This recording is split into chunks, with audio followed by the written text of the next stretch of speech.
Buenas tardes, mi nombre es Valentina Cadena y con mi compañero Jefferson Alexander Herrera les vamos a presentar el experimento que realizamos para el diseño por bloques completos aleatorizados, el cual es el tiempo de ordenamiento por parte de un algoritmo.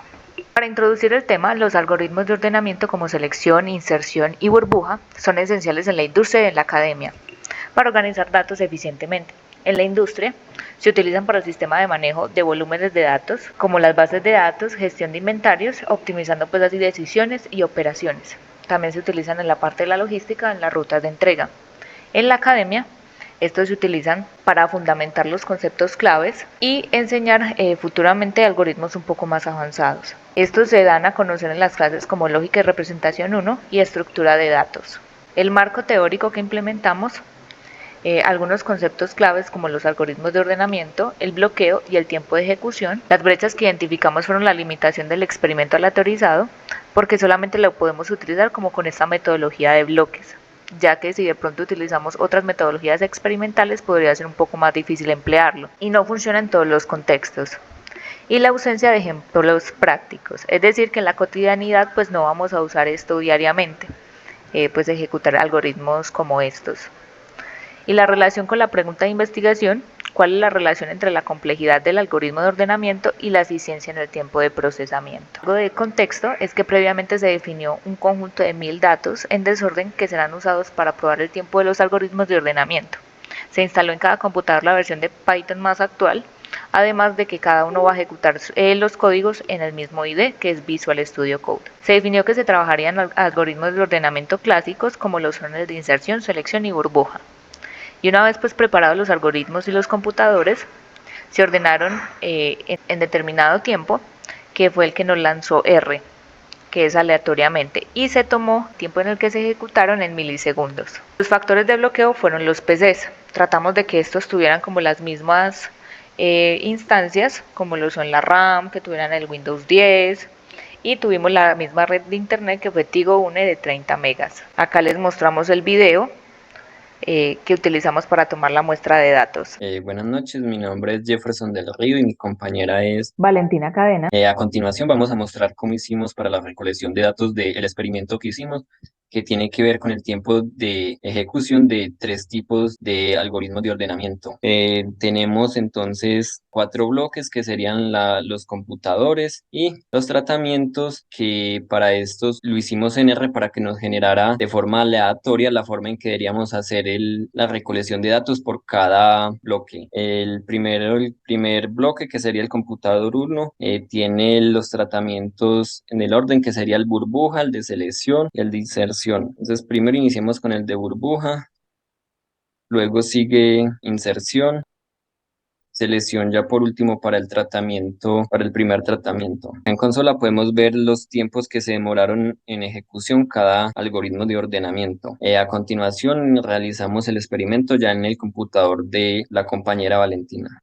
Listo, entonces presento pantalla para poder tomar los datos. Listo, acá como se muestra, en el orden que me tocó a mí, primero sería selección, acá lo corremos, después sería inserción, lo corremos, y por último sería burbuja, y lo corremos.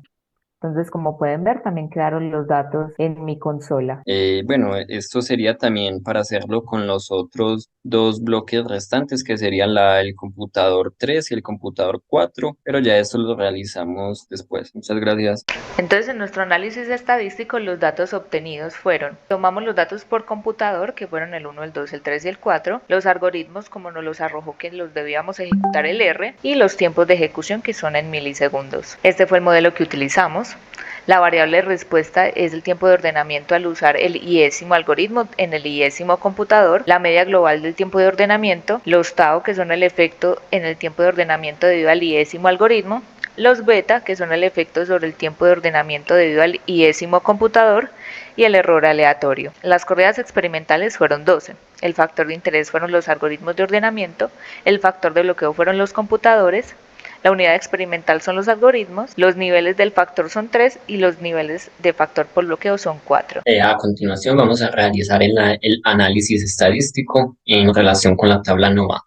Para el factor, que serían los algoritmos de ordenamiento, Vamos a tener la hipótesis nula, que es que todas las medias son iguales, y la hipótesis alternativa, que hay al menos una media diferente. En este caso se rechaza la hipótesis nula, ya que el valor P, que en este caso es 2.45 por e a la menos 6, es menor que la significancia de 0.05. Y por el F calculado también se rechaza la hipótesis nula, ya que este es mayor que el F de la tabla de Fisher. También se hace el análisis para determinar si valió la pena la inclusión del factor de bloqueo.